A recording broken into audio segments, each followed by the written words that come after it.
তো তুমি 1 কেজি লোহার দাম ধরো কত হইতে পারে? 70 টাকা বা 80 টাকা কেজি। কিন্তু যখনই তুমি এটার দিয়ে তালা বানাইবা, দেখা গেছে এটার দাম হইব গিয়া 300 বা 400 টাকা। আবার দেখা গেছে এটারে যদি তুমি এটা দিয়ে যদি তুমি সুই বানাও, তো দেখা গেছে এটার দামই হইব 5,000 টাকা, মানে সুইগুলা মিলায়া।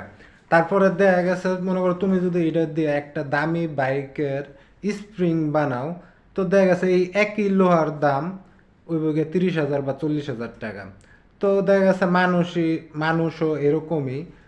এখন তুমি যদি তোমার যে সম্ভাবনাটা আছে ওইটারে যদি কাজে না লাগাও, তুমি ওই কাঁচা লোহার মতোই 70 টাকা বা 80 টাকা। কিন্তু কিন্তু দেখা গেছে ব্যবসা করতে গিয়ে যখনই তুমি নতুন কিছু শিখবা, নতুন দক্ষতা পাইবা, কিভাবে ব্যবসা করতে হয় ওইগুলা শিখবা, তখনই তোমার দাম ওই বাইকের স্প্রিং এর মতোই হইব। তো এটাই, ব্যবসা করতে গেলে তোমার কিছু সম্ভাবনা আছে। এখন তুমি যদি ওইটা কাজে লাগাও তাহলে তুমি ব্যবসায় উন্নতি করতে পারবা, আর তোমার মূল্য বাড়বো। আর যদি কাজে না লাগাও তাহলে তোমার ওই মূল্যটা বাড়বো না।